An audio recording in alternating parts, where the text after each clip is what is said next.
जी हाँ, TV9 भारतवर्ष पर बड़ी चर्चा, बड़ी बहस की करने जा रहे हैं शुरुआत। आपके साथ मैं हूं समीर अब्बास और बाबा पर बैन के लिए कट्टर ब्रिगेड बेचैन नजर आ रही है। जी हां, बाबा बागेश्वर पिछले कई महीनों से सनातन के नाम पर धर्म की पताका फहराने वालों में सबसे आगे नजर आ रहे हैं, जिनको सुनने के लिए लाखों की भीड़ हर राज्य में देखने को मिलती है। वो जहां जाते हैं वहां भक्तों का जमावड़ा सा लग जाता है। आज उन्हीं बाबा बागेश्वर पर बैन लगाने की बात हो रही है।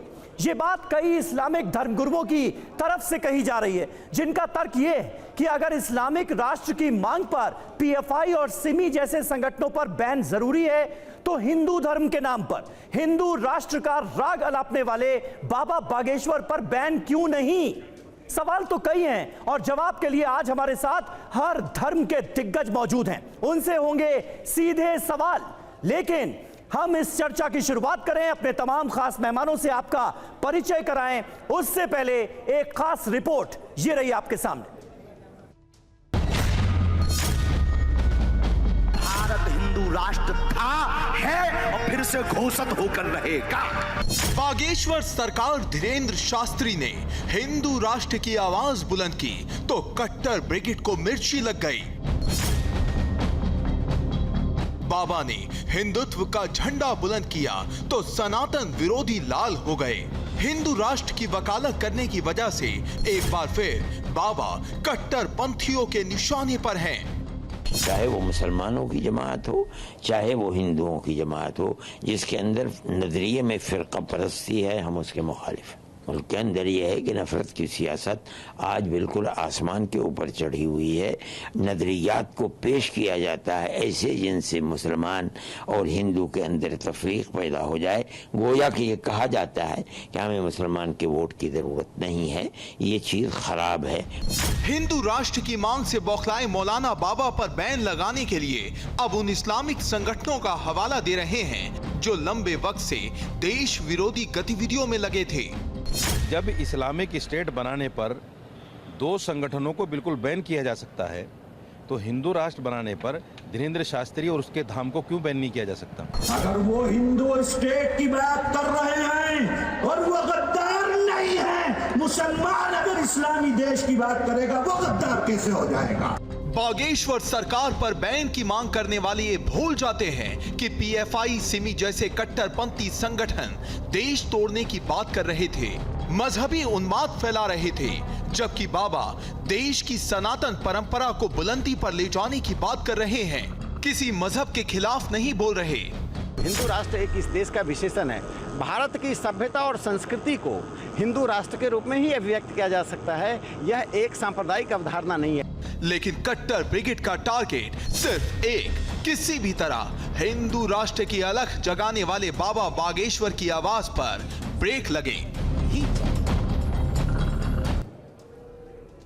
तो देखा आपने, बाबा बागेश्वर जिस तरह से हिंदू राष्ट्र की मांग बुलंद कर रहे हैं, उसको लेकर संग्राम छिड़ता हुआ नजर आ रहा है और बाबा बागेश्वर को बैन किए जाने की बात की जा रही है। यह बड़ा मुद्दा बनता हुआ नजर आ रहा है। सबसे पहले जान लेते हैं कि आज की यह डिबेट हम कर क्यों रहे हैं, मुद्दे क्या क्या हैं। बाबा बागेश्वर वर्सेस मौलानाओं की, धर्मगुरुओं की, मुस्लिम धर्मगुरुओं की यह एक नई डिबेट शुरू हो गई है। पहला बड़ा सवाल, बाबा बागेश्वर पर बैन की मांग आखिर क्यों की जा रही है। दूसरा बड़ा सवाल, ये हिंदू राष्ट्र जिसका जिक्र हो रहा है बाबा बागेश्वर की तरफ से और भी कई हिंदू धर्मगुरुओं की तरफ से, उसकी परिकल्पना आखिर है क्या, हिंदू राष्ट्र है क्या। तीसरा, PFI और सिमी पर बैन पर बवाल क्यों मचा हुआ है। अगर PFI और सिमी जैसे संगठन बैन हुए तो बार बार उसकी याद दिलाते हुए बाबा बागेश्वर पर बैन लगाने की बात क्यों की जा रही है। क्या कहीं से मिलाया जा सकता है इन दोनों को। अखंड भारत की बात पर विरोध क्यों हो रहा है, यह भी अपने आप में एक बड़ा सवाल है। बाबा बागेश्वर से कुल मिलाकर परेशानी का सबब क्या है, परेशानी है क्यों। बाबा बागेश्वर के आयोजन में भारी भीड़ जुटती है, बड़े बड़े नेता बाबा बागेश्वर के दरबार में पहुंचते हैं, जो कहना है साफ साफ शब्दों में वो अपनी बात कहते हैं।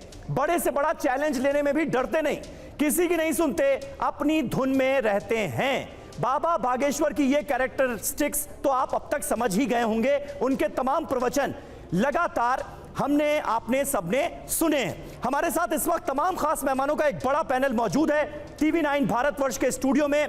उनसे आपका यहां पर तारुफ करा देते हैं। हमारे साथ मृदुलकांत शास्त्री जी महाराज मौजूद हैं, जो कि जाने माने कथावाचक हैं। आचार्य विक्रमादित्य हमारे साथ मौजूद हैं, हिंदू धर्म गुरु हैं। इसके अलावा प्रोफेसर संगीत कुमार रागी पॉलिटिकल एनालिस्ट हैं, वो हमारे साथ मौजूद हैं, संघ की विचारधारा को टीवी डिबेट्स में रखते हैं।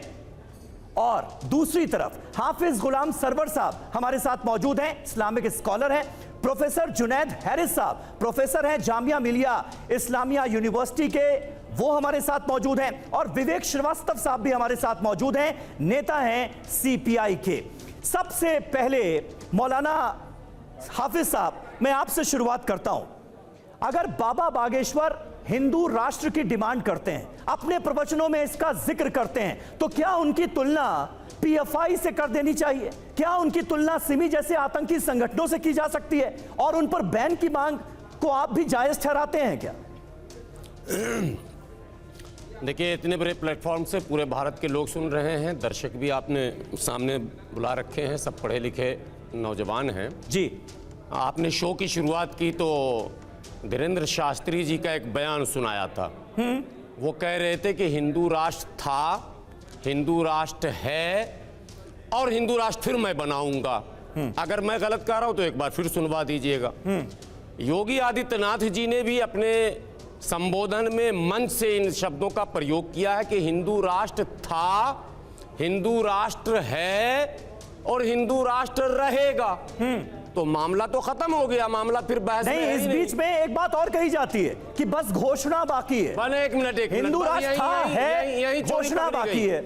जो चीज था, पहली बात सारी दुनिया जानती है, दशकों से हम लोग खुद सुन रहे हैं कि सनातन धर्म अति प्राचीनतम धर्मों में से एक है जी। तो था, कब से था? हम तो कह रहे हैं अनादिकाल से था। तो अब क्या घोषणा करेंगे? जब था है तो घोषणा का क्या मतलब? इसका मतलब नहीं था, नहीं है और नहीं होगा, तभी तो आप बनाना चाह रहे हैं। आप जो शब्द आपने कहे कि हिंदू राष्ट्र की परिकल्पना क्या है, अगर था है, ठीक है, था है तो है, हम उसी राष्ट्र में हैं और मस्त हैं। ठीक है, ये विरोधाभास क्यों नजर आ रहा है आचार्य विक्रमादित्य? ये विरोधाभास क्यों नजर आ रहा है? अगर था फार्मूला वो है, ठीक है, हो गई आपकी बात आचार्य विक्रमादित्य, ये विरोधाभास फिर क्यों नजर आ रहा है? था, है और रहेगा, तो फिर दिक्कत क्या है? फिर किस बात की घोषणा बार बार किए जाने की बात हो रही है कि हिंदू राष्ट्र का ऐलान किया जाए, ये हिंदू राष्ट्र है, ये बताया जाए, फिर इसका मतलब क्या है? समीर साहब, मदरसे में पढ़ाया जाता है गजवाए हिंद। गजवाए हिंद का मतलब, हिंद शब्द है ना वहां पर, इनको पता है कि हिंदुस्तान है, हिंद है। हम गाते हैं तराना, सारे जहां से अच्छा हिंदुस्तान हमारा, हिंदी है हम, वतन है हिंदुस्तान हमारा। तो जो हिंदुस्तान वतन रहा है, हिंद की जानिब से इनको इस्लाम की खुशबू आती थी। तो हिंदुस्तान है, हिंदू राष्ट्र है, तो इस बात से कोई परहेज तो कर ही नहीं रहा है। लेकिन इनका जो मुद्दा है वो गजवाए हिंद है और उसको ये परिलक्षित करना चाहते हैं, ये उसको सपना देखते हैं। अरे हिंदू राष्ट्र तो खुद कह रहे हो भाई, आपके तमाम जितने भी किताबें हैं उसके अंदर हिंद की जानिब से इस्लाम की खुशबू आती थी, मोहम्मद साहब को तो पहले आती थी ना, तो हिंदू तो राष्ट्र तो है ही, तो खुद ही उसको एक्सेप्ट कर रहे हो। और अब आपका जो सपना है कि इस देश को इस्लामीकरण करना, गजवाए हिंद का जो सपना है उसको पूर्ण करने के लिए तमाम जो सुबह शाम मदरसों में जो पढ़ाई की जाती है, नहीं आचार्य विक्रमादित्य, जो वास्तविकता, आप मेन सवाल का जवाब नहीं दे रहे ना, मेन सवाल का जवाब नहीं दे रहे। अगर हिंदू राष्ट्र है तो फिर बाकी क्या है? ऐलान किस बात का हो, इसकी डिमांड कर रहे हैं आप? हिंदू राष्ट्र को हम कहते हैं सरकार उसको मान्यता दे, सरकार मान्यता दे कि हिंदू राष्ट्र को, जिस प्रकार से पाकिस्तान को इस्लामिक राष्ट्र किया गया, हिंदू राष्ट्र को सर्वधर्म सेकुलर की बात की जाती है, तो हिंदू राष्ट्र नाम दे। हिंदू राष्ट्र ही सर्वधर्म का सम्मान करता है, सबको राम राज्य की बात की जाती है। राम राज्य में कोई भेद नहीं है, क्या छोटा क्या बड़ा, क्या विधर्मी क्या नास्तिक, सबके रहने की परंपरा है, कहीं कोई नहीं है। राम राज्य में सबको सुख है, किसी प्रकार की नहीं है। ठीक है, जहां वास्तविक ठीक है, यहीं से बहस को आगे बढ़ाएंगे। लेकिन बाबा बागेश्वर का जिक्र हो रहा है। बाबा बागेश्वर अपने तकरीबन हर प्रवचनों में इस बात का जिक्र करते हैं कि देश को हिंदू राष्ट्र बनाना है, था, है, ऐलान बाकी है, इस तरह की बातें की जाती हैं। उनका पॉइंट ऑफ व्यू क्या है? बाबा बागेश्वर हिंदू राष्ट्र को लेकर क्या कहते हैं, जल्दी से सुन लेते हैं। भारत हिंदू राष्ट्र था, है और फिर से घोषित होकर रहेगा। कौन कौन हिंदू राष्ट्र बनाने के लिए एकजुट हो रहा, जरा बताओ। आज हम व्यासपीठ से कह देते हैं, दतिया में पीताम्बरा माता की नगरी में बहुत जल्द समय आने वाला है कि भारत हिंदू राष्ट्र होने वाला है। हम राम के थे, हैं, और जब तक कई लोग कहते गुरुजी आप आग लगाने वाली बात बोलते हो, कहीं बुलडोजर चलवाते हो, कहीं कुछ करवाते हो। हमने कहा अगर हिंदुओं को एक करने की बात अगर भड़काऊ बयान है तो ये होते रहना चाहिए। तो भारत हिंदू राष्ट्र होने वाला है, ये कहते नजर आ रहे हैं बाबा बागेश्वर। प्रोफेसर संगीत कुमार रागी साहब, क्या हिंदुस्तान में, भारतवर्ष में ये मांग आपको जायज नजर आती है?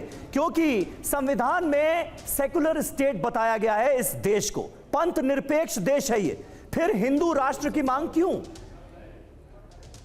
देखिए, कोई व्यक्ति यदि बहुत हंसमुख है तो उसका हम कहते हैं उसका व्यक्तित्व हंसमुख है।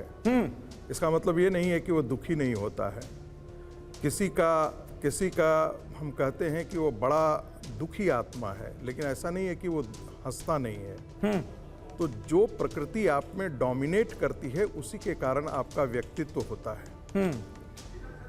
जैसे आपके चैनल का डिस्क्रिप्शन हो तो आपके चैनल में ये कहा जाता है भाई यहाँ पर ये डोमिनेट करता है, इंटरनेशनल रिलेशंस पर बहुत ज़्यादा फोकस रहता है, बाकी चीज़ें थोड़ा सा मार्जिन पे रहती है। भारत एक हिंदू जैसे कोई कंपाउंड बनता है, जैसे CuSO4 हम कहते हैं, कॉपर सल्फेट, तो उसमें पॉजिटिव रेडिकल होता है, नेगेटिव रेडिकल होता है। जो रेडिकल डोमिनेट करता है उसी के अनुसार उसका कंपाउंड की प्रकृति व्यक्त की जाती है। नहीं, यानी कुल मिलाकर आप ये कहना चाह रहे हैं कि भाई बहुसंख्यक हिंदू हैं तो इसलिए ये हिंदू राष्ट्र होना चाहिए? मेरा ये कहना है कि इस देश की प्रकृति हिंदू है। जब मैं कहता हूं इस देश की प्रकृति हिंदू है तो हिंदुओं और उनके पूर्वजों ने सनातन धर्म, सनातन संस्कृति, जिसे आप हिंदू संस्कृति कहते हैं, हिंदू कल्चर कहते हैं, हिंदू सभ्यता कहते हैं, हिंदू धर्म कहते हैं, इस देश की मुख्य धारा यही है। देखिए, एक मार्क्सवादी के रूप में या एक कम्युनिस्ट विचारक के रूप में मैं आपको बोलूंगा, immigration is a way of life. Immigration को आपको मानना पड़ेगा। हमारे इंडियंस जो हमारे ओरिजिन के लोग हैं, आज आप ऋषि सुनक को के बारे में प्राउड फील करते हैं। यूनाइटेड स्टेट्स में हमारे लोग हैं, गुरुद्वारे हैं वहाँ पर, इस्कॉन कल्चर आपका फैल रहा है। तो इमिग्रेशन एक ऐसी चीज़ है जिसको आपको मानना पड़ेगा। मोनोलिथिक स्ट्रक्चर में आप बिलीव नहीं कर सकते कि जो चीज़ 10,000 साल पहले थी वही आज होगी और उसी को हम रिपीट करेंगे। आचार्य जी बैठे हुए हैं, आज इस्कॉन जो है विदेशों में है, वहाँ पे बहुत से जो गोरे लोग हैं वो भी इस्कॉन की तरफ, मैंने जो देखा टीवी के ऊपर, आकर्षित हो रहे हैं। तो वे ऑफ लाइफ है। अब वहाँ पे अगर क्रिश्चियन आबादी और अमेरिकन अगर खड़े हो जाएं, बोले साहब 10,000 साल पहले हमारी संस्कृति अलग थी, अब ये तो कन्वर्ट कर रहे हैं साहब, हिंदू यहाँ पे पहुंच गए और ये तो गोरों को टीका लगवा करके यहाँ पे नाच नचा रहे हैं, हरे कृष्ण करवा रहे हैं, हम तो नहीं अलाउ करेंगे, ये तो एक क्रिश्चियन मुल्क है, हमारे हिसाब से खान पान चलेगा, ये गलत है। वहाँ पे भी दिवाली मनाई जा रही है। उसी तरीके से इंडिया में हमें भी लिबरल होना पड़ेगा। हमारे यहाँ भी इमिग्रेंट्स आए, हमारे यहाँ भी अलग कल्चर आए। हमारी विरासत, हमारे कल्चर में अगर आप अयोध्या को स्वामी जी मानते हैं तो उसी प्रकार से जो बाकी कल्चर हमारे यहाँ है, लाल किला है, जामा मस्जिद है, कुतुब मीनार है, ताजमहल है, ये भी हमारी विरासत है। अगर कल अंग्रेज भी कुछ, अगर आप लाल किले के अंदर घूमने जाएंगे तो आपको कुछ तो ट्रेडिशनल मुगल स्ट्रक्चर दिखेंगे, कुछ आपको वहां पे अंग्रेजों द्वारा बिल्टअप स्ट्रक्चर्स भी दिखेंगे, वो भी पार्ट ऑफ इंडियन कल्चर है। तो कल्चर, संस्कृति की परिभाषा फ्लूइड होती है, डेवलपिंग होती है। आपको उसके, आज हम सबने कौन से कपड़े पहन रखे हैं? कुछ लोगों ने ट्रेडिशनल पहने हैं, कुछ लोगों ने शर्ट पैंट पहनी है, कुछ ने टी शर्ट। मतलब किसी धर्म का ठप्पा लगाने की जरूरत नहीं है, आप ये कह रहे हैं कुल मिलाकर? कल्चर, खान पान, पहनावा, यही संस्कृति है, ये बदलती है। ठीक है, के साथ मॉडर्न और प्रोग्रेसिव बनिए, साइंटिफिक टेम्परामेंट लाइए, लड़िए मत और सेकुलर संविधान को फॉलो करिए। कोई इस्लामिक राष्ट्र नहीं, कोई खालिस्तान नहीं, कोई हिंदू राष्ट्र नहीं, सब रहेंगे, साथ रहेंगे, प्रेम से रहेंगे। और यही हमें मैसेज लोगों को, और ये जो यंग बच्चे सामने बैठे हैं, ठीक है, इसी मैसेज के साथ मैं आता हूं, आचार्य जी मैं आता हूं। लेकिन यहां पर देखिए जिक्र क्या हो रहा है, जिक्र इस बात का भी हो रहा है कि संविधान में क्या लिखा हुआ है। संविधान जो कि सर्वोपरि है, उससे ऊपर कुछ नहीं। हिंदू पर संविधान में क्या लिखा हुआ है? देश के संविधान की मूल प्रति पर राम दरबार की तस्वीर है, इससे भी इनकार नहीं किया जा सकता। भारत के संविधान में हिंदू राष्ट्र का कहीं कोई जिक्र नहीं है। हिंदू राष्ट्र का कोई जिक्र नहीं है। संविधान के अनुच्छेद 25(2) में हिंदू शब्द का उल्लेख जरूर आता है।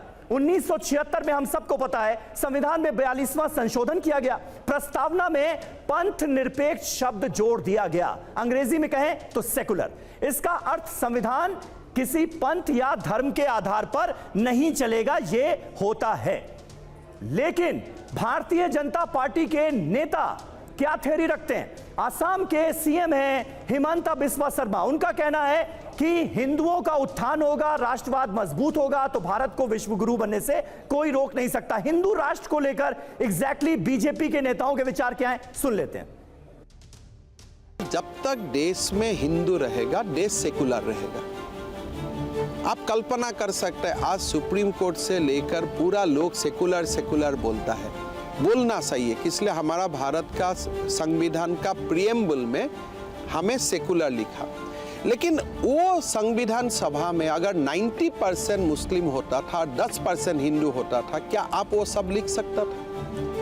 भारत सेकुलर है, इसका सबसे बड़ा गारंटी है कि भारत हिंदू प्रधान देश बन के रहे।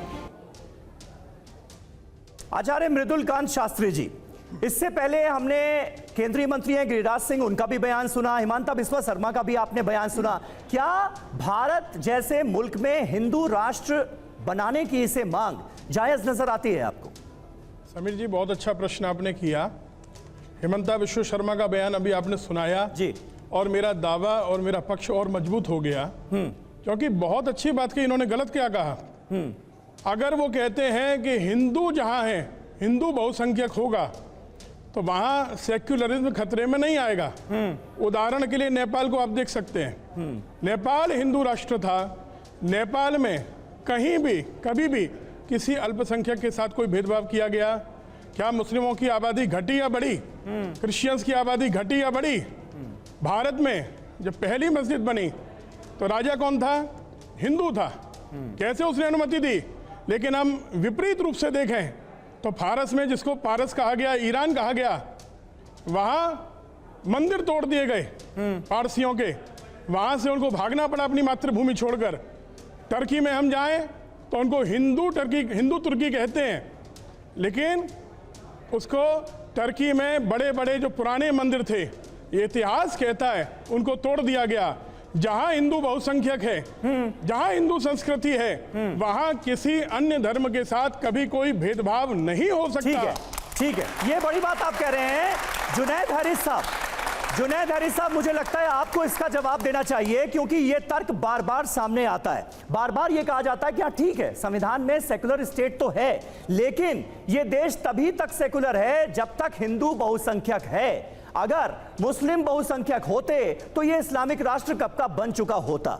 ये बात बार बार कही जाती है, मुझे लगता है इसका जवाब आपको देना चाहिए। क्या वाकई ऐसा है? देखिए, मैं सवाल और जवाब में तो बहुत विश्वास नहीं रखता, लेकिन जो बातें आई हैं मैं वो बहुत ज़रूरी है कि क्लियर करूं। हाँ, एक चीज़ तो ये हिंदू शब्द का प्रयोग कब से है, ये अपने आप में खुद सवाल है। दूसरी बात यह है कि इस भारत को जो सबसे महान, सबसे बड़े भारत का जो स्वरूप जिसने दिया था, अशोका के बाद उसका जो पोता है बृहद्रथ, उसको मर्डर कर दिया गया। किसने किया था? पुष्यमित्रा ने किया था, सेनापति था उसका।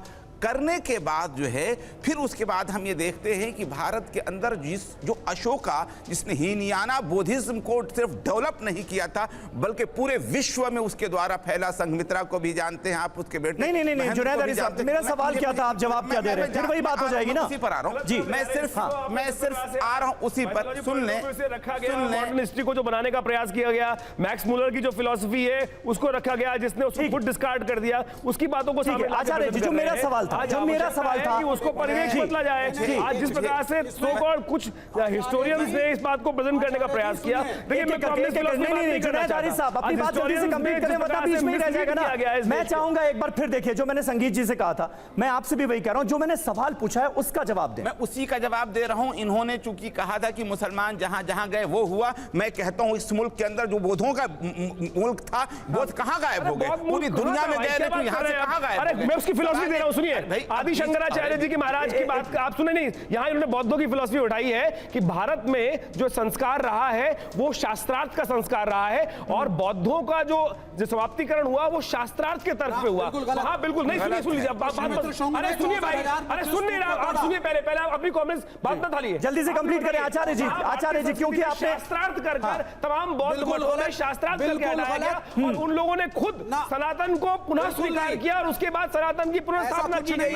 इस बात को समझना चाहिए। लेकिन हुआ क्या कि आजादी के बाद में जिस प्रकार से कुछ कम्युनिस्ट फिलोसोफर्स आए, उन्होंने केवल इस्लामीकरण के नाम पर इस देश की प्राचीन संस्कृति को खत्म करने के नहीं, देखिए जो मूल सवाल था जिसका जिक्र शास्त्री जी ने किया था, मुझे लगता है उसी पर वापस आना चाहिए।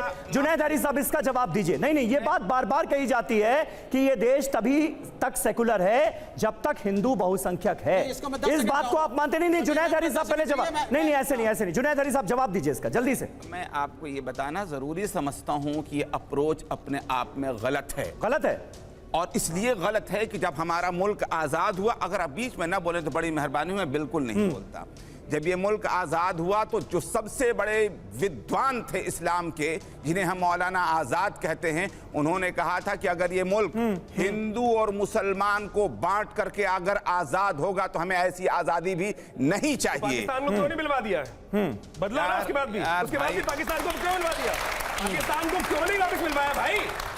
या तो भी पाकिस्तान को नहीं मिलवाया गया, जबरदस्ती एक पॉलिसी के अंतर्गत यहाँ पर 10 करोड़ मुसलमान रखे गए कि जिससे एक बार और फिर विभाजन की तरफ देश जाए। ये वास्तविकता है, ये सच्चाई है। कांग्रेस को पता था कि मुसलमान इस देश में नहीं रहेगा तो पॉलिटिकल इलेक्शन में जीत नहीं पाएंगे। उन्होंने जबरदस्ती इसी बात को ध्यान रखते हुए इस देश में मुसलमानों को रखने की बात करी। उस देश में उस वक्त यदि हिस्ट्री आप उठा के देखें कि अगर हमारे जितने भी एक्टर थे, मैं फिल्म इंडस्ट्री एग्जांपल दूंगा कि उनको हिंदू नाम रख के फिल्म इंडस्ट्री में आना पड़ता था। ये कहीं और पहुंच जाएगी डिबेट में, हो गया क्योंकि पाकिस्तान का जिक्र हुआ है। हमारे पड़ोसी मुल्कों में पाकिस्तान हो, अफगानिस्तान हो, बांग्लादेश हो, हम एक बड़ी पिक्चर सामने रख देते हैं ना, एक बड़ी पिक्चर, एक मिनट मैं आता हूं, बड़ी पिक्चर सामने रख देते हैं। उन मुल्कों में क्या हाल है हिंदुओं का, ये भी तो आपको दिखा देते हैं।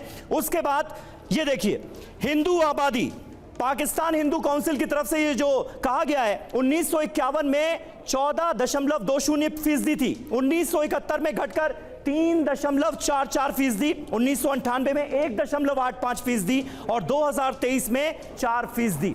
ये हाल हुआ। अब बांग्लादेश का दिखाते हैं आपको। पाकिस्तान का आपने देख लिया, 1921 30%, 41 में 28%, 51 में 22%, 74 में 13% और 2011 में देखिए कहां पहुंच गई, 8.5%। तो लगातार हिंदू आबादी कम हो रही है और इन मुल्कों से लगातार हिंदुओं पर अत्याचार की खबरें भी सामने आती रहती हैं। अब आप देखिए अफगानिस्तान का हाल, 1980 में कहा 1.6%, अब 0.35%, 0.03, अब 2020 में आप देखिए सिर्फ 50 हिंदू अफगानिस्तान के अंदर बचे हुए हैं। ये स्थिति है। तो बात हो रही थी पाकिस्तान की। संगीत रागी साहब फिर ये आंकड़े क्या कह रहे हैं? इधर से बात हुई कि नहीं ऐसा नहीं है, तो फिर एक मिनट फिर अफगानिस्तान, पाकिस्तान, बांग्लादेश के ये आंकड़े क्या कह रहे हैं संगीत जी? ये आंकड़े यही बता रहे हैं जो मृदुल शास्त्री जी ने कहा। जो इस्लामिक स्टेट है, इस्लाम इनटॉलरेंट रिलीजन है, उसके लिए बाकी जो धर्म है वो उसके लिए वो बराबर का जगह नहीं है। और इस्लाम ने जहां जहां गया वो बाकी धर्मों को सफाया कर दिया। सेंट्रल एशिया में गया, सेंट्रल एशिया में एक समय उनको बोलने दीजिए, मुझे अपनी बात बोलने दीजिए। बोलिए। एक समय हमारी सीमाएं ईरान तक थी, अफगानिस्तान हिंदू डोमिनेटेड था, पाकिस्तान जिसे आप बांग्लादेश कहते हैं वो हिंदू था। आज वहां न मंदिर बचे न गुरुद्वारे बचे, क्योंकि इस्लाम जहां जहां की दुनिया में गया है दूसरे धर्मों और दूसरे संप्रदायों के स्थलों को रहने नहीं दिया है। इसीलिए मैं शुरुआत में कहा था कि जब हम कहते हैं हिंदू राष्ट्र, तो हिंदू राष्ट्र और हिंदू राज्य दोनों में अंतर कीजिएगा। ये राष्ट्र हिंदू राज्य नहीं है, लेकिन ये राष्ट्र हिंदू राष्ट्र है। और यही कारण है कि जब शुरू में संविधान बना था तो रामायण से भगवान राम का दरबार उसमें था। बिल्कुल जिक्र किया मैंने। अर्जुन का रथ पे कुरुक्षेत्र का चित्र उसमें था। ठीक है, भगवान महावीर का था। लेकिन इन दुष्ट कांग्रेसियों ने और नेहरू के वंशजों ने इसे खत्म कर दिया और इस देश की सनातन धारा को बर्बाद करने में ये वामपंथी जो आज यदि आप रसिया में जाएंगे तो ये दिखाएंगे कि देखिए ये मेरा चर्च है। ठीक है, इनको अपने देश के मंदिरों को दिखाने में शर्म आती है। ठीक है रागी साहब, आपने एक इंपॉर्टेंट पॉइंट उठाया है। विवेक जी जवाब दीजिए जल्दी से इसका। और एक बात और बता दूं आपके इस जनरेशन के लिए बता दूं, विवेक जी जवाब दें, दुनिया के 54 इस्लामिक कंट्री है, कहीं भी इस्लाम के अंदर दूसरे धर्मों को समान अधिकार नहीं दिया गया है। आपने अपनी बात एक जगह भी दुनिया के अंदर सब इस्लामिक कंट्री में मुझे लगता है विवेक जी आपको रुकना चाहिए। इस पर जुनैद हैरिस साहब जवाब दें। वो इंटॉलरेंट मजहब बता रहे हैं, इस्लाम को इंटॉलरेंट मजहब बता रहे हैं जो दूसरे धर्मों को अपने आप में विरोधाभासी है, दूसरे धर्मों को स्वीकार ही नहीं कर सकता। हिंदू देगा इस देश में? नहीं, इस्लामिक स्कॉलर देंगे ना भाई। इस्लामिक स्कॉलर क्यों देंगे? अरे ऐसा क्यों? हैरिस साहब देने के लिए तैयार हैं। जुनैद हैरिस साहब देने के लिए तैयार हैं जवाब। क्वेश्चन उठाना कॉन्स्टिट्यूशनल है। आधा सेकंड मुझे हो गया। हिंदू मुसलमान की नहीं है। ठीक है, ठीक है। अगर आप इस्लाम पे क्वेश्चन उठाएंगे मैं ऑब्जेक्ट करूंगा, क्योंकि मेरे देश में सभी धर्म हैं, सभी जातियां हैं। कल आप ब्राह्मण सुप्रीमेसी की बात करेंगे, मैं बिल्कुल क्वेश्चन उठाऊंगा, मैं बिल्कुल क्वेश्चन उठाऊंगा। आप गलत कह रहे हैं। यहाँ आपको यहाँ एक बात स्वीकार किसी धर्म विशेष पे आप नहीं उठाएंगे, आप नहीं उठाने वाले। ये सेकुलर कंट्री है, सेकुलर रहेगा। तमाम लोग इस्लामोफोबिया की जगह नहीं है देश में। ये कहाँ लिखा है? ये कहाँ लिखा है? मैं आपको समझाने का प्रयास कर रहा हूँ। ये सुनिए, ये इस देश के अंदर अगर हम कहते तुम सनातनी है, सनातन भारत के अंदर, अरे सुनो, तो इस्लाम को गाली क्यों दे रहे हो? आप लोगों ने जो धर्मों को गाली देंगे, आप लोगों ने जो धर्मों को गाली देंगे, लिखी क्यों देंगे?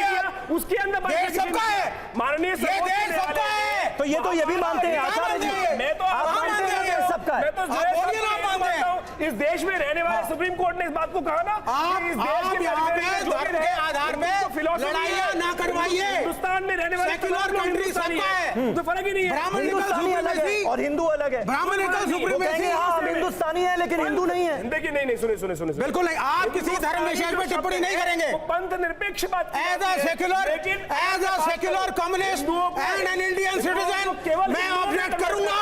अगर आप किसी जाति और किसी धर्म पे उंगली उठाएंगे मैं करूंगा ऑब्जेक्ट। ठीक है, बैठ जाइए अब अपनी सीट पर बैठ जाइए, अपनी सीट पर बैठ जाइए। सिडनी में बम कौन कम्युनिटी फोड़ता है? लंदन में बम कौन फोड़ता है? 64,000 देखिए किसी रिलीजन पर सवाल उठाना हमारा मकसद नहीं है। यहाँ पर चर्चा हो रही है हिंदू राष्ट्र की मांग क्योंकि इस देश में उठी है। और एक मिनट सर, किसी भी रिलीजन पर, किसी भी धर्म, किसी भी संप्रदाय पर उंगली उठाना हमारा मकसद बिल्कुल नहीं है। यहाँ पर हम क्लियर कर दें, ऐसी कोई बात इस मंच से नहीं होनी चाहिए जो किसी को हर्ट करे। यहाँ पर एक बात हो रही है, हिंदू राष्ट्र की डिमांड लगातार उठ रही है और उसकी तुलना की गई है कि इस्लामिक राष्ट्र की फिर जो लोग बात करते हैं वो गद्दार कैसे और हिंदू राष्ट्र की बात करने वाले गद्दार क्यों नहीं। हाफिज साहब इसका ठीक है, इसी पर जो रागी साहब पूछ रहे हैं हाफिज साहब, उसी का जवाब चाहूंगा आपसे। ये नहीं, एक मिनट, आप नहीं अग्री करते लेकिन हाफिज साहब को जवाब तो देने दीजिए, उनको मौका तो दीजिए। हाफिज साहब, जो रागी साहब पूछ रहे हैं, जो उन्होंने कहा उसका जवाब। बहुत बहुत शुक्रिया समीर भाई। दो बातें आई हैं। देखिए दर्शक, ये नौजवान जो है ना भविष्य है भारत के, बिल्कुल, और देश भी सुन रहा है जी। प्रोफेसर संगीत रांगी जी ने दो प्रश्न जो है बड़े महत्वपूर्ण उठाए। एक ये कि जिन जिन देशों में इस्लाम है वहाँ दूसरे धर्म के साथ न तो वो एडजस्ट कर पाते हैं, न उस धर्म को पनपने देते हैं, न सेकुलरिज्म वहाँ है। तो पहली बात, इंडोनेशिया, मलेशिया, बांग्लादेश जैसे दसियों ऐसे देश हैं जहां 90%। अब बोलने दीजिए सर, बोलिए अब आप बोलने दीजिए। सामने है, हाँ, वो उन्होंने भी देखा जी, बोलने नहीं देंगे। बोलिए, कंप्लीट करें जल्दी से। डेटा भी दे रहा हूं, यही तो मुसीबत है। कंप्लीट करने दीजिए, बोलिए। तो जहां पूरा डेटा उठाकर इंडोनेशिया, मलेशिया का देख लेंगे, पता चल जाएगा कि इससे ज्यादा लिबरल विश्व की धरती पर कहीं मुसलमान नहीं मिलेगा। एक बात, और इस्लाम को भी फॉलो करते हैं 100%। अब एक बात बांग्लादेश और पाकिस्तान को लेकर, आप गए थाईलैंड, आप गए इंडोनेशिया, अब बोलने ही नहीं देंगे। इंडोनेशिया गए हैं, आप गए हैं, आप पाकिस्तान गए हैं, पाकिस्तान गए हैं, पाकिस्तान के एजेंट हो क्या? ISI से है रिश्ता, ISI से है रिश्ता, ISI से है, ISI के है। आप मैं बता रहा हूँ क्या स्थिति है वहाँ क्या स्थिति है वहाँ वास्तविक तौर पर इंडोनेशिया में। यहाँ पर मुझे लग रहा है कि बहुत ऑडियंस जो है, ऑडियंस भी कुछ बोलना चाहती है। जल्दी से ऑडियंस में से कौन बोलना चाहता है अपना हाथ खड़ा करे, जल्दी से बताएं कौन बोलना चाहता है। बड़े जोशीले लोग हैं भाई, यहाँ पर बड़े जोशीले लोग हैं, यहाँ से बड़े नारे लग रहे थे। जी क्या कहना चाहेंगे? जी जल्दी से इधर आइए। मेरा प्रश्न ये है मौलाना साहब से कि हिंदू राष्ट्र था, है और रहेगा। दिक्कत इसमें नहीं है, दिक्कत इस बात पे है कि जो कहता है हिंदू राष्ट्र है, उसे आतंकवादी संगठनों से क्यों जोड़ा जा रहा है? ठीक है, जल्दी से एक सवाल और उसके बाद जवाब दीजिएगा। बजरंग दल को PFI से कंपेयर क्यों करा जा रहा है?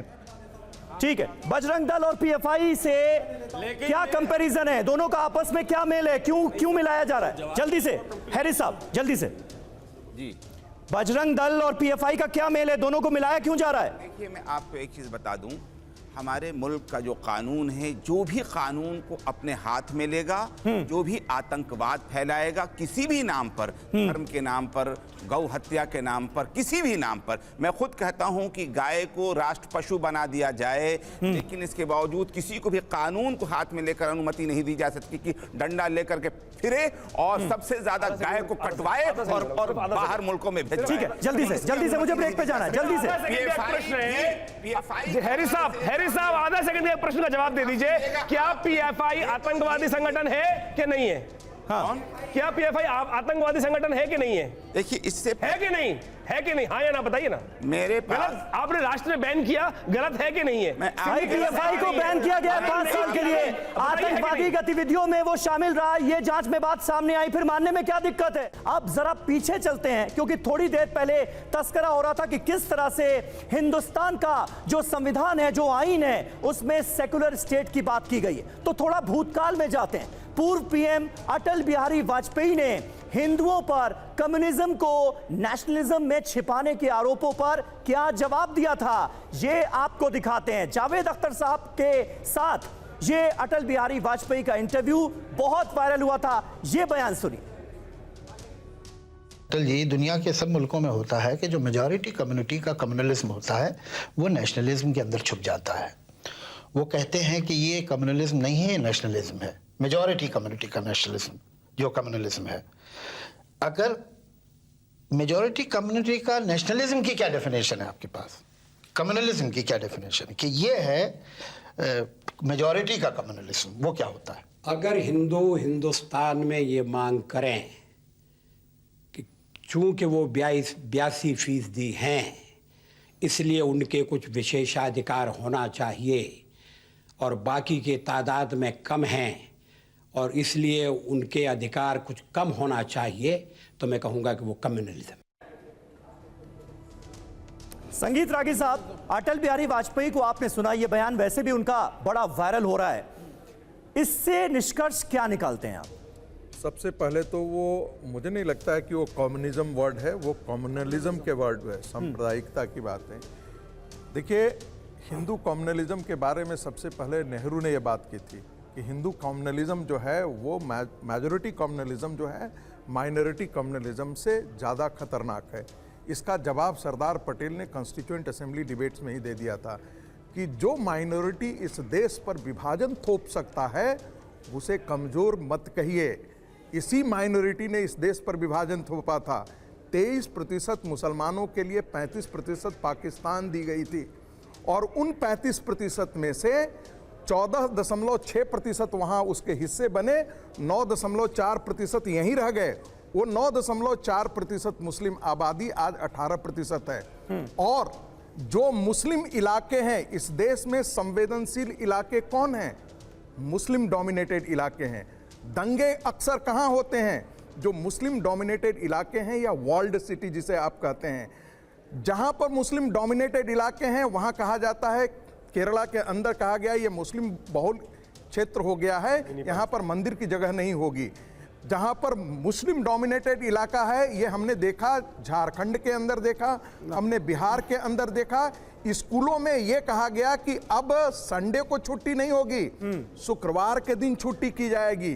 तो ये एक मानसिकता है पॉलिटिकल इस्लाम का, जो रिलीजियस इस्लाम के साथ जुड़ा हुआ है। ठीक है, ठीक है। जुनैद हारिस साहब, नहीं, इसी पर जवाब ले लेते हैं। जुनैद हारिस साहब, इसका जवाब आप पहले भी देना चाह रहे थे, क्योंकि शास्त्री जी ने भी जिस बात का जिक्र किया था, उसी सवाल को रागी साहब ने जो जिक्र किया उसके साथ जोड़कर मैं आपके सामने रख रहा हूं। देखिए, ये कहना कि मुसलमान जहां पर होते हैं वहां पर फसाद ज़्यादा होता है, सबसे बड़ी बात तो मैं स्टेट वाइज आपको बता दूं, पूरे हिंदुस्तान के अंदर सबसे ज़्यादा अगर किसी एक जगह पर मुसलमान हैं तो वो लक्षद्वीप है, और लक्षद्वीप में 98% से भी ज़्यादा आप कह सकते हैं कि मुसलमान हैं, और कभी दंगे की कोई रिपोर्ट नहीं सुन सकते हैं। और सिचुएशन ये होती है कि एक बार मैं वहाँ पर गया और पुलिस स्टेशन जाने की ज़रूरत पड़ी तो पुलिस भी वहाँ पर जूता निकाल कर पुलिस स्टेशन जाती है। क्यों भाई? कि मिट्टी ना चला जाए, रेत ना चला जाए।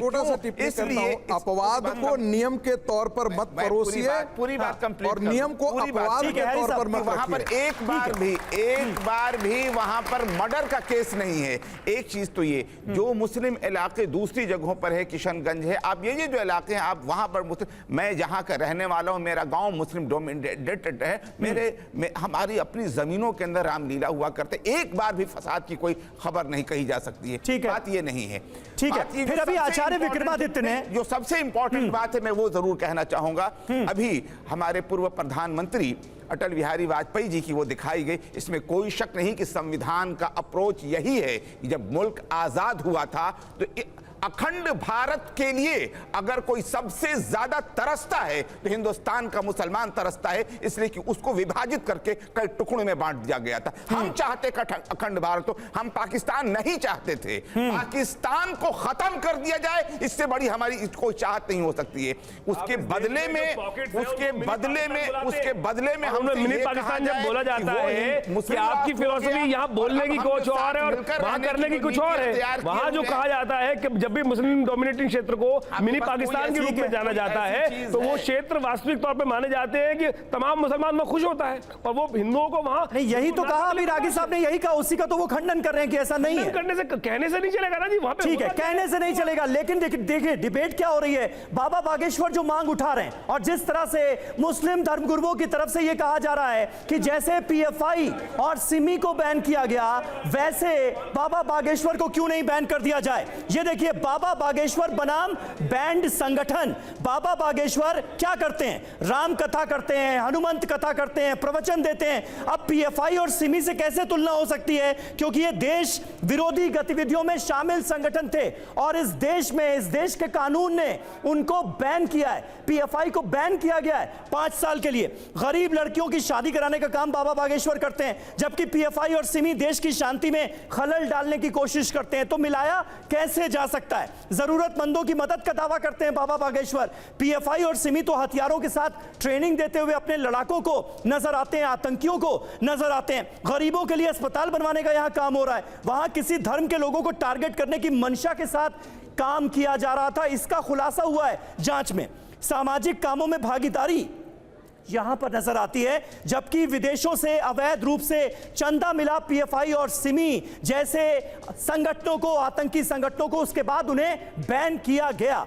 ये अपने आप में बड़ा सवाल है। पीएफआई आतंकवादी संगठन है, हैरिस साहब मानते हैं? एक नहीं, 1000 बार आईबी डॉजियर ने लिख रखा है हमारी इस चीज को, कि हमने हमेशा ये कहा है कि पॉपुलर फ्रंट ऑफ इंडिया अभी पाबंदी नहीं भी लगी थी तो उसकी गतिविधियों को हम फतवा इशू किया, फतवा इशू किया। फतवा है, मुझे बताइए, देश के अंदर Osama bin Laden, Zakir Naik, उसके बाद अफजल गुरु, लीजिए फतवा है। ये कौन सा फतवा है? ये कह रहे फतवा है। अरे आचार्य जी, आप जिस बात का जिक्र कर रहे हैं, ये कह रहे फतवा है। ये फतवा देते हैं, दाढ़ी मत रखो। मैं कहूंगा यहाँ पर हमारे समीर अब्बास साहब है, समीर अब्बास, मुझे आप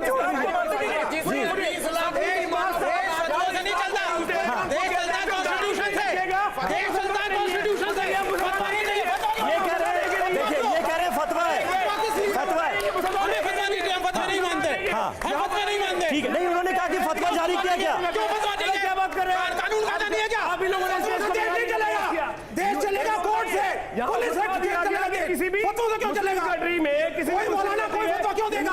कौन होता है फतवा देने वाला? हम फतवा नहीं मानते। ठीक है, हम पुलिस मानते हैं, हम कोर्ट मानते हैं, हम कॉन्स्टिट्यूशन मानते हैं, हम फतवा नहीं मानते। हमें फतवा के कल्चर की जरूरत नहीं है। आप मानिए फतवे। वो कह रहे हैं, आप कह रहे हैं फतवा क्यों नहीं दिया? वो कह रहे हैं फतवा माने क्यों हिंदुस्तान में भाई? मुझे बताइए, आप हम कोर्ट को मानेंगे। हाँ, वो कह रहे हैं फतवा दिया गया। कॉन्स्टिट्यूशन को मानेंगे। हमारा फतवा, फतवा क्या होता है? फतवा क्या होता है? फतवा क्या होता है? हमने गाली दी, फतवा कुछ नहीं होता, कुछ नहीं होता फतवा।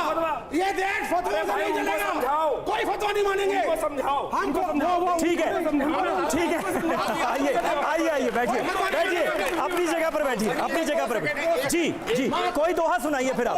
ठीक है, 2 सेकंड। जी जी, बैठ के बैठ के बैठ के। इन्होंने बात कहनी थी, इन्होंने इजाजत दे। हाँ, बोलिए। मैं एक चीज बहुत क्लियर कहना चाहता हूं, चाहे वो बजरंग दल हो, चाहे वो कोई भी पॉपुलर फ्रंट ऑफ इंडिया हो, कोई भी हो, जो भी कॉन्स्टिट्यूशन बजरंग दल ने क्या कर दिया? बजरंग दल ने क्या कर दिया?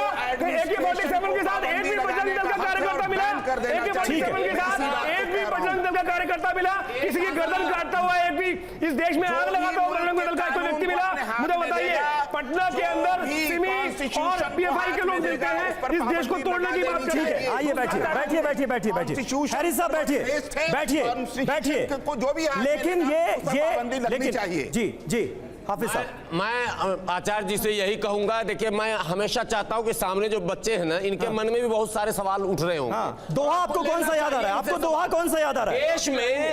देश में मंच लगाकर, माइक लगाकर 20-20 लाख 20-20 हजार मुसलमानों को काटने का आह्वान करने वाले के साथ आप घूमे और हमको आप कहे कि फतवा लगाइए। भाई मुझे बताओ, इस देश को जो तोड़ने की बात करेगा उसके साथ गले मिलोगे क्या? इस देश में जो आग लगाने की बात करेगा उसके साथ बैठोगे, उसके साथ खड़े रहोगे क्या? उसके साथ खड़े करने मजा आता है। इस देश में जो भी इस देश को तोड़ने की बात करेगा, हर बच्चा उसके खिलाफ खड़ा होगा, उसके खिलाफ खड़ा होगा। सबसे पहले तोड़ने की बात कर रहे हैं आप, सबसे पहले तोड़ने की बात। इन्होंने कौन सी तोड़ने की बात? धर्म के आधार पर तोड़ने की कैसे बात की? जब आप धर्म सांसद हो, जब आपके दुश्मन, आप जब हरिद्वार की धर्म सांसद को जस्टिफाई करके आप हरिद्वार के धर्म सांसद को जस्टिफाई करते आप करते थे। जंतर मंतर पे नारे लगे, जंतर मंतर पे बैठ जाइए, बैठ के काटे जाएंगे, विवेक साहब बैठ के जस्टिफाई करते थे। विवेक साहब बैठ के मैं थोड़ा सा आप लोग शांत हो जाएं। मैं जरा ऑडियंस के पास चला जाता हूं, क्योंकि यहां पर बात हुई कि आतंकवाद के खिलाफ फतवा क्यों नहीं देते। उन्होंने फतवा दिखा दिया, तो विवेक जी ने यह कहा कि भाई फतवे की जरूरत क्या है? ये देश संविधान से चलेगा, फतवे से थोड़ी चलेगा। क्या राय आपकी? जल्दी से बताइए। सर ने बोला कि हिंदू राष्ट्र की बात चल रही है। हिंदू राष्ट्र की परिभाषा क्या है? हिंदू राष्ट्र क्या कहता है? हिंदू राष्ट्र करता है सर्वे भवन्तु सुखिनः की बात करता है, वो सबको जीने का अधिकार, सबको साथ में रहने का अधिकार। लेकिन इस्लाम क्या करता है? इस्लाम कहता है सर तन से जुदा, तरसन से जुदा। उनके साथ इस्लाम में ऐसा कहीं नहीं लिखा है। इस्लाम कभी भी सर्वे भवन्तु सुखिनः की बात नहीं करता। पाकिस्तान, अफगानिस्तान, बांग्लादेश देख लीजिए आप उठा के, वहां कितने हिंदू बचे। बिल्कुल, अफगानिस्तान बांग्लादेश की तो एक तस्वीर हमने दिखाई भी। जल्दी से हिंदू राष्ट्र की मांग ठीक है क्या? मुस्लिम धर्मगुरु ओवैसी साहब भी कहते हैं कि मेरी धर्मगुरु नहीं है, वो राजनेता हैं। राजनेता हैं, वो खुद कहते हैं मेरी चौथी पीढ़ी हिंदू थी। बताओ। हाँ, ठीक है। तो देखिए, कुल मिलाकर जो राय है वो बटी हुई नजर आ रही है, लेकिन कहां पर क्या स्थिति है ये जरा हम आपको दिखाने की कोशिश करते हैं, क्योंकि हिंदुओं की बात हो रही है। भारतवर्ष को हिंदू राष्ट्र घोषित किया जाए ये बात हो रही है, तो दुनिया में किस देश में कितने हिंदू हैं ये जरा आपको बता देते हैं। नेपाल में 81.3%, जाहिर है बहुसंख्यक यहां पर हिंदू हैं। भारत में 79.80%, 79%। मॉरिशस में 54%, भूटान में 25%, श्रीलंका में 15%, सूरीनाम में 20%, बांग्लादेश में 9% और त्रिनिदाद टोबैगो में 22.5%, गुयाना में 28%। तो एक बात यहां पर यह भी होती है, संगीत रागी साहब, कि हिंदुओं के लिए तो नेपाल और फिर हिंदुस्तान में सबसे ज्यादा हिंदू, तो इसे हिंदू राष्ट्र घोषित क्यों ना कर दिया जाए? क्योंकि हम तो सिर्फ हिंदुस्तान के लिए डिमांड कर सकते हैं, हिंदू सबसे ज्यादा हिंदुस्तान में। इसे आप क्या वाजिब मानते हैं, या फिर जो सेकुलर फैब्रिक है वो बरकरार रहना चाहिए? देखिए, मैं 3 बातें बोलूंगा जी, उसके बाद अब शांत रह जाऊंगा। एक भाई ने बहुत साफ कहा कि हिंदू राष्ट्र और मुस्लिम राष्ट्र में क्या अंतर है। कहा कि वसुधैव कुटुंबकम, पूरा विश्व हमारा परिवार है, यही हमारी सभ्यता, संस्कृति और धर्म का निचोड़ है। दूसरी तरफ एक धर्म ये कहता है कि अल्लाह के अलावा और पूजा के लायक कोई है नहीं, यानी हमारे पैगंबर पूजा या हमारे जो तीर्थंकर हैं वो पूजा के लायक नहीं है, राम पूजा के लायक नहीं है, कृष्ण पूजा के लायक नहीं है, गणेश पूजा के लायक नहीं है। और यही कारण जो भी आक्रांता आए, इस्लामिक आक्रांता, उन्होंने यहाँ के सारे मंदिरों को तोड़ दिया, सारी मूर्तियों को तोड़ दिया। एक दूसरी बात जो उन्होंने कहा, एक पैटर्न आपको बताता हूं, ये जहां जहां 22% की आबादी आप देख रहे हैं, यहां पर कहीं भी हिंदू टेररिस्ट ऑर्गेनाइजेशन नहीं है, लेकिन दुनिया में जहां भी बम फूटता है, आप एक ऐसा कंट्री बताइए जहां मुस्लिम आबादी 22% हो और वहां इस्लामिक टेररिज्म नहीं है। अपवाद में एक भी कंट्री नहीं मिलेगा। ऑस्ट्रेलिया में, भारतवर्ष में तो रहने वाले सभी हिंदू हैं ना संगीत रागी? प्लीज ये दिक्कत भारतवर्ष में तो नहीं है आपके साथ? मैं सुन लीजिए, मैं पूरी तरीके से बोल रहा हूं, वो भी मैं बात कर रहा हूं, इसलिए मैंने शुरू में कहा था टोटली कंफ्यूज कि भारत, नहीं बिल्कुल कंफ्यूजन नहीं है सर, हम मदरसा में पढ़ करके नहीं आए हैं। नहीं रागी साहब, अभी यहीं पर बात हुई ना कि भारतवर्ष में रहने वाले सभी हिंदू हैं, तो भारतवर्ष की ये समस्या नहीं है ना जो आप कह रहे हैं? हम कहते हैं कि ये हिंदू हैं, वो कहते हैं कि नहीं, मैं तो मुसलमान हूं और मैं तुम्हारे धर्म को वो इज्जत नहीं देता हूं, हमारे लिए सिर्फ अल्लाह और अल्लाह, इसके अतिरिक्त और कोई नहीं। बाकी तुम ये बात है क्या? ये बात है क्या? नहीं, ये बात है क्या? हैरी साहब जल्दी से बताएं, ये बात है क्या कि मैं मुसलमान हूं, मैं तुम्हारे धर्म को इज्जत नहीं दूंगा क्योंकि मेरा धर्म जो है वो सर्वश्रेष्ठ? और दूसरी बात, इसी को जवाब जल्दी से। सवाल एक व्यक्ति का नहीं है, सवाल एक व्यक्ति नहीं है। हैरी साहब, जैसे मेरी आस्था वैसे आपकी आस्था, जैसे मेरी आस्था की दुनिया में उनको बोलने दीजिए ना, आपकी प्रकृति कैसी है ये इंपॉर्टेंट है। ठीक है हैरी साहब, व्यक्ति क्या सोचता है इससे कोई मायने नहीं रखता। देखिए, मैं आपको बहुत क्लियरली बता दूं, इस्लामी आधार पर मैं इस बात को कह रहा हूं कि जिस तरीके से हम आजाद हैं अपनी आस्था रखने में, वैसे ही हम, इस्लाम कहता है, कुरान कहता है कि ला इक्राह फिद्दीन, बिल्कुल गलत, उनको बोलने तरीके से अपनी आस्था रखने में झूठ हो नहीं सकता। दूसरी बात ये है, जैसे ये वैसे ही, जैसे हम शब्द हैं, मैंने ये मनोवैज्ञानिक शब्द है इनके, लोगों को दिग्भ्रमित करने के लिए। कुरान का हवाला दिया। बैठिए विक्रमादित्य जी, अरे आप आयत नंबर 2.98 कहता है कि अल्लाह के अलावा, सुना दीजिए पढ़ के। अरे सुनिए, एक बार पढ़ के अरबी में, आप सुनाइए, एक बार अरबी में पढ़ के प्लीज। अरे अरबी मुझे नहीं पढ़नी, नहीं तो फिर नहीं आएगा, जिंदगी में नहीं आएगा, आपको नहीं आएगा जी।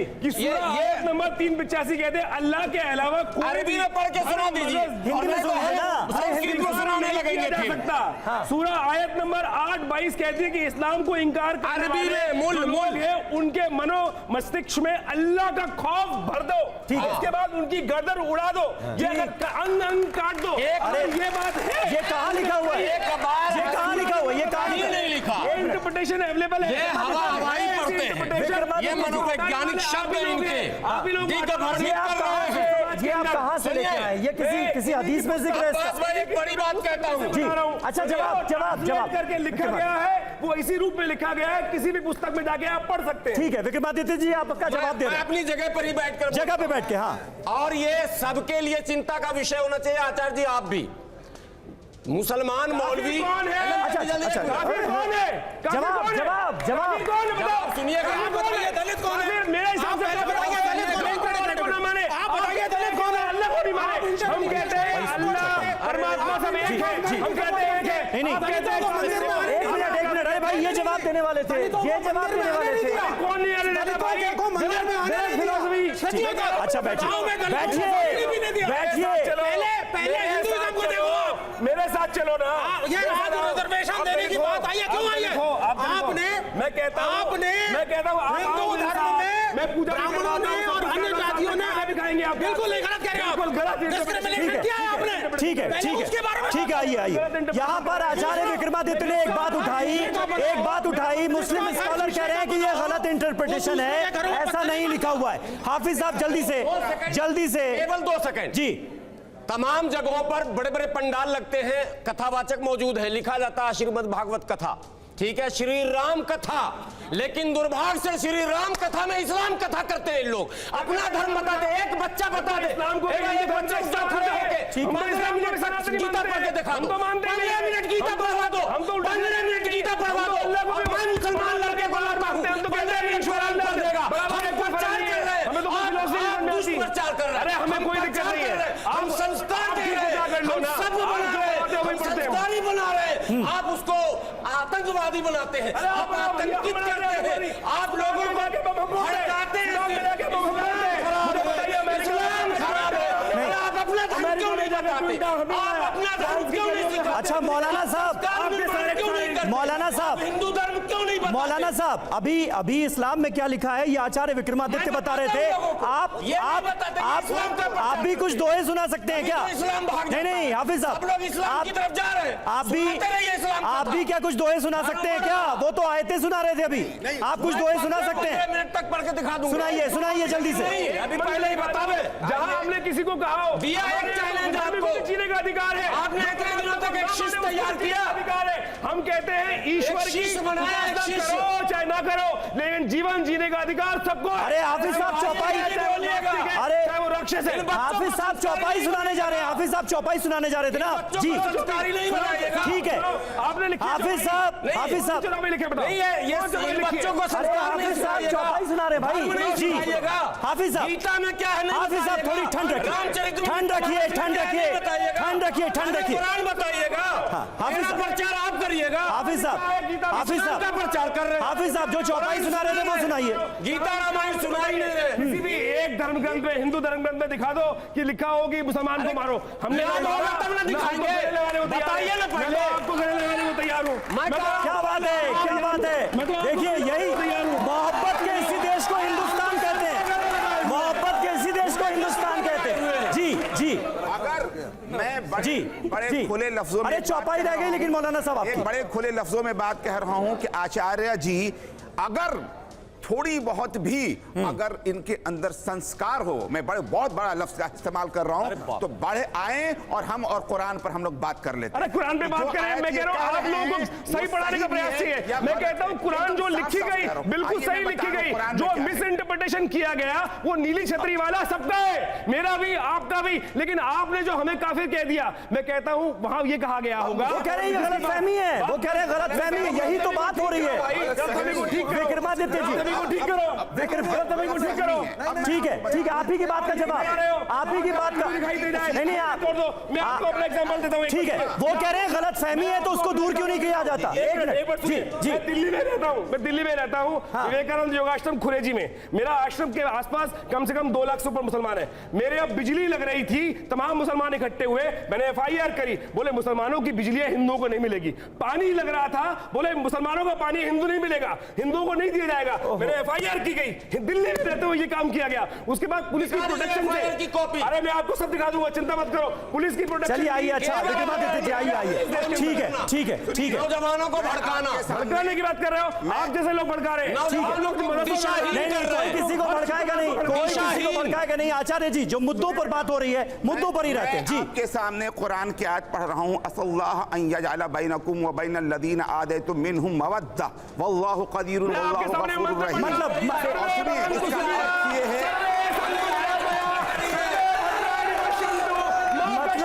इसका मतलब भी दोनों लोग बता दें तो बहुत अच्छा रहेगा दर्शकों के लिए। जीव को जीवन की बात करते हैं, आप जो समझाने की बात करते हैं, ठीक है, कहीं एक भी मिस इंटरप्रिटेशन नहीं होता, लेकिन सारे मिस इंटरप्रिटेशन आपके किए जाते हैं। अच्छा सुनिए, आपने जो बताया उसका मतलब बता दिया, अब आपने जो बताया उसका मतलब बताइए जल्दी से। इनके कहने से नहीं है, जो मदरसा में पढ़ा रहे हैं, जो मदरसा पाकिस्तान में पढ़ाया जाता है। आचार्य जी निंदा कानून हमारे देश में नहीं है, पाकिस्तान में गलत है ना, गलत है, गलत है ना, पाकिस्तान में है तो गलत है जी। पहले गर्दन काट देते हैं। ठीक है, नुपुर शर्मा ने क्या बोला?